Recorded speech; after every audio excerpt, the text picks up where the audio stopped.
Drug dealers of Reddit, have you ever called CPS on a client? If so, what's the story? Yes, back when I was younger, maybe 17, I got my first job at Domino's Pizza. One of my managers was a really scummy 24-year-old guy that looked like a troll, had astoundingly bad hygiene, and also a shitty attitude, but sold good weed and bought me cigarettes. This was my first experience having older friends able to get me good stuff on demand like that. One day he hooked me up with a friend of his that was selling mushrooms, so I met with that guy and bought an ounce, and then walked to my manager's house to sell him some, and also get some weed. So turns out him and his similarly aged sister, who has a 1-year-old baby, both live in makeshift bedsheet bedrooms in the basement of the tiny house. They smoked inside, windows closed, cats everywhere, bugs everywhere, weird gross sour smells coming from all areas. Everything gross. Their mom was home, but she was senile and addicted to painkillers, as well as the sister. So we did the trade downstairs, and when I go back upstairs I go to the kitchen to throw some stuff away, and I see the baby in a high chair, eating a pack of cigarettes. He's just sitting there tearing them open, and putting in his mouth, and spitting it out. I ran downstairs, and told the sister, and she just started yelling, "Mom. Mom, get the baby," a couple times lazily, then gives up, and goes back to just sitting there. It was surreal. I hadn't ever experienced such neglect and disgust from people. I left and waited 2 days to call CPS, because I didn't want my manager to know it was me who called. I know the kids got taken away, and she went to live with a different family member, or at least that's what I was told. How anyone could have a child to just neglect them like that, it really makes my heart ache. Drug-induced apathy maybe? Just barely functioning as a human. Honestly, they just become inhuman after a while. My sister completely abandoned her own children without a care in the world. Before she became an addict, she lived and breathed for those girls. It's like a switch flipped and turned off her empathy and ability to feel any kind of guilt. Crazy how fast I sent from giving her spare keys to my place / my bank card pin to voluntarily offering to testify against her to keep her from getting her children back, because I knew for a fact she was absolutely not clean. The shit is still unreal to me, and it's been years. It's like heroin just disables a part of them that made them human. I'm sure it has to do with completely taking over the reward system. Humans do get some kind of redemption out of empathy. Empathy would spark dopamine in your brain, and the joy of helping someone would probably create some kind of activity in the opioid receptors. A euphoria / sense of well-being for you and your loved ones. Same goes for serotonin. When you hijack the system, that gives you dopamine and euphoria / sense of warmth, happiness and well-being for taking care of yourself, your loved ones and your surroundings. All your other responsibilities go out the window. You live for the overpowering joy of the substance. This isn't the case for everyone. It isn't the case for all drugs. There are many factors in drug addiction. A research shows that it's not necessarily always about the chemical hook. It's usually about escapism. Solving drug addiction isn't the root of the problem. Drug addiction can cause problems, but it is not the problem. The problem is a decline or continuous lack of well-being in areas of one's life. When I was selling to her, a lady shook her crying baby in front of me. I wigged out, took the baby, dumped $500 worth of cocaine and heroin, and called 911 from my car. She didn't put up a fight until the cops came to arrest her. She tried to sue me for kidnapping. Definitely not the best strategy for me. I was 18 and addicted pretty bad, but when the baby saw a doctor under state care, he was covered in bruises, a couple of burns, and had 2 broken ribs already. I'm convinced she would have killed him. He's 10 now and happy and thriving. The whole experience and legal battle when she tried to have me charged with kidnapping is how I got sober. I think you and that baby both saved each other. That's a good way to put it. He was already on heroin and cocaine. When you're that far down the tunnel, you need a dramatic example to shake you out of apathy. Thank you so much for caring about that poor baby more than you even cared about yourself in that moment, and especially more than that mother ever did. You gave that little boy life. If I had coins, I'd give them all. Addicts aren't bad people. Most of us just got lost. I used to deal way back when I was a hot mess in an extremely abusive relationship. I called CPS on not only one person, But 6. The one that sticks with me most though, not only because of the severity, but because I called twice, was this couple who used to pick up from me at a laundromat and we ended up seeing each other often enough I felt okay to go to their place. I was so fucking floored when I stepped through that door. I kid you not, they had taken up all the carpeting in the house and had torn down the walls to get at the copper wiring and pipes. They had no electricity or running water. There was nothing in that house except for some sleeping bags in what used to be the living room. And then I noticed a nest of blankets with bright blue eyes peering at me over the pile and realized that there was a toddler and a small child no more than 5. Until this point, I had never seen nor heard them talk about having kids. The poor kids were filthy and obviously malnourished. The house stunk of meth so badly I gagged. I couldn't believe it. I guess the look of shock was super apparent on my face because the dad said they were squatting and introduced me to their kids. I made some small talk and then left. The phone was ringing for CPS. Before I closed my car door, I gave them the address and let them know the conditions of the home, and they were squatting with 2 small children.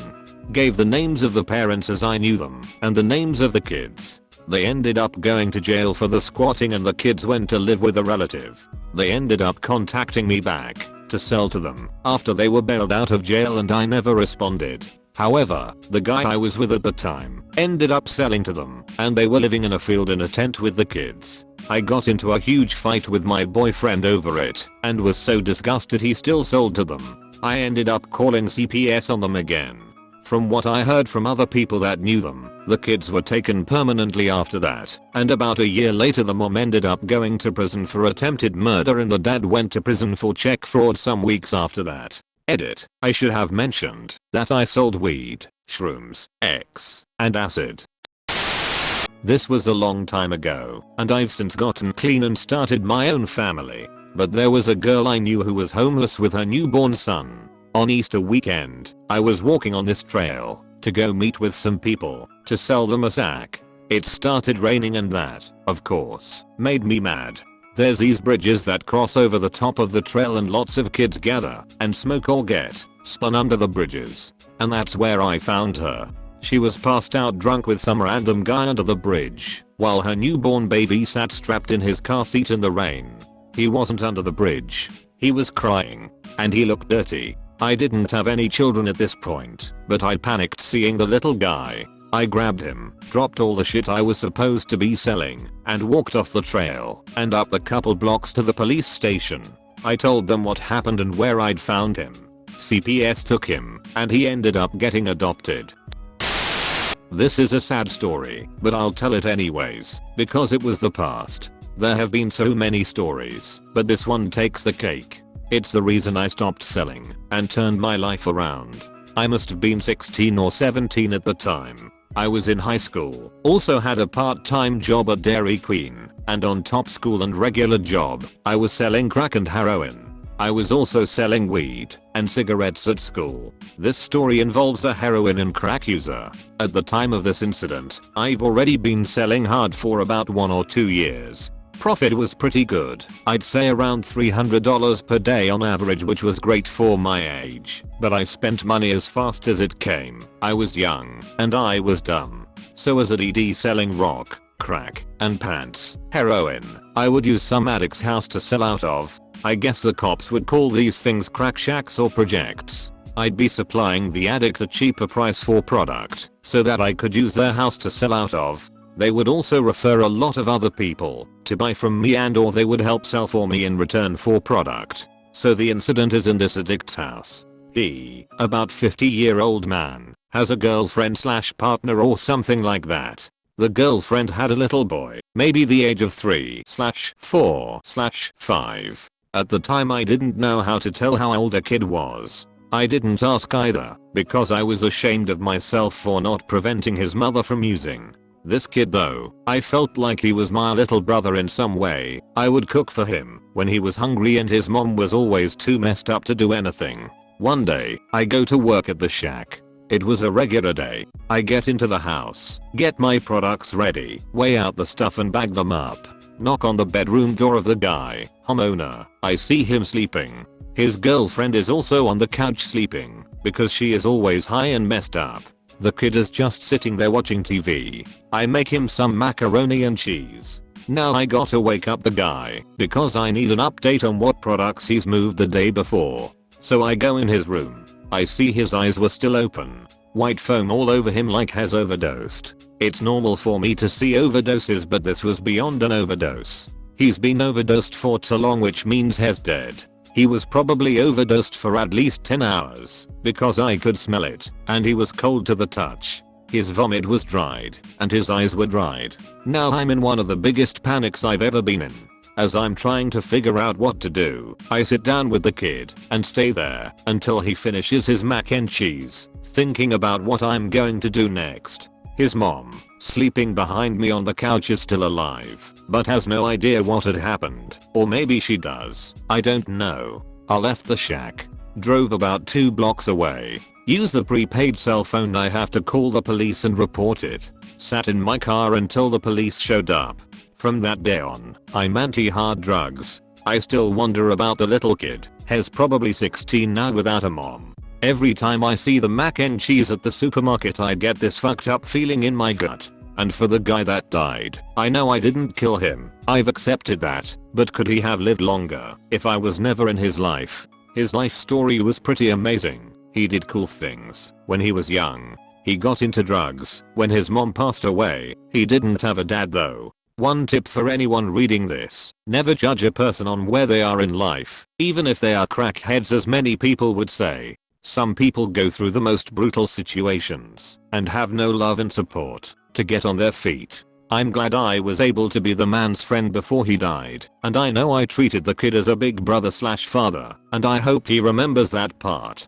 Good for you on turning your life around. I'm hoping that my daughter will finally learn her lesson. Been busted 2 times for selling drugs and currently serving 5 years in prison. What I'll never understand is why she felt the need to be a dealer. Roof over her head, free college education, and 5 months before her arrest bought her a new car as an early graduation present. I've been left devastated, in therapy and on antidepressants. I wish you all the best and happy you're no longer leading that lifestyle.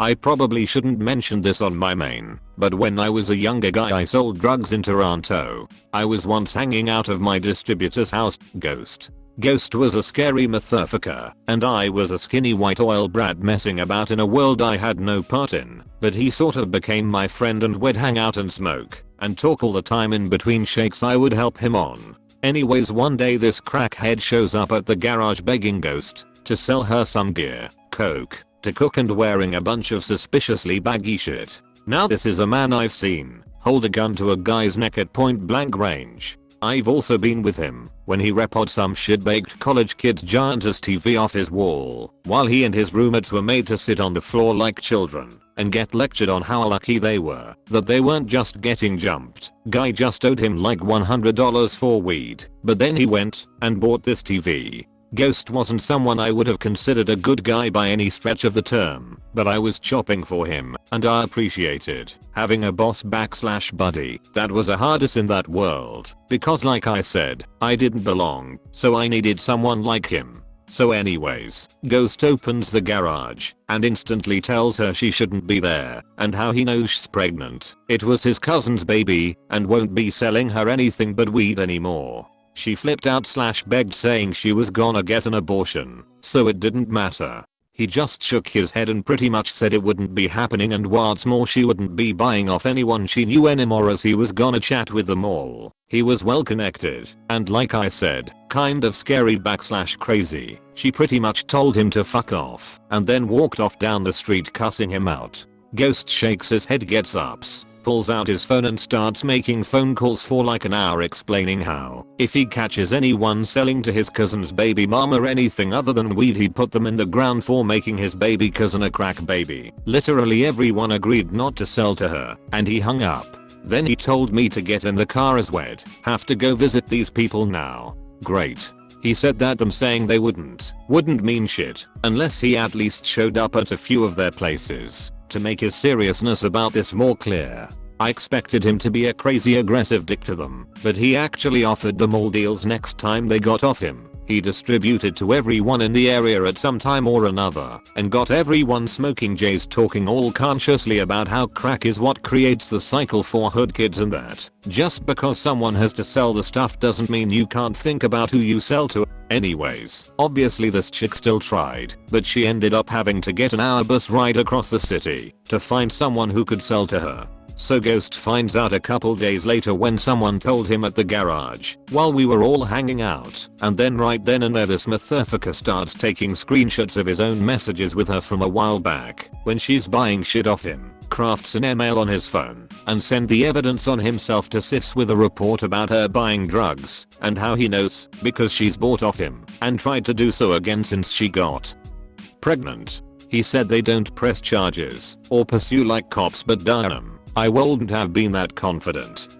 Guy threw himself under the bus to make sure her report was properly followed. Anyways, I've been gone for years and years now, but I still have Ghost on FB, and he's not only not a dealer no more, he started a record company and legal weed business, but he's constantly posting pictures hanging out with his baby cousin in the studio, and the mom's even in some of the photos, and I can't guarantee, but she looks not only clean, but downright healthy and well dressed too, so she clearly turned things around. Dan now has this deep friendship with Ghost, as well as the baby has a father figure. Ghost's cousin dipped. I also know Ghost quit selling shortly after that report and transitioned to legitimate business as he got eated out and thought he was the focus of an investigation due to unmarked cars outside his house a bunch of times after this, which I suspect is from the report, and that sis did in fact hand the evidence onto the police. It was the single most unexpectedly commendable act I've ever witnessed. TLDR,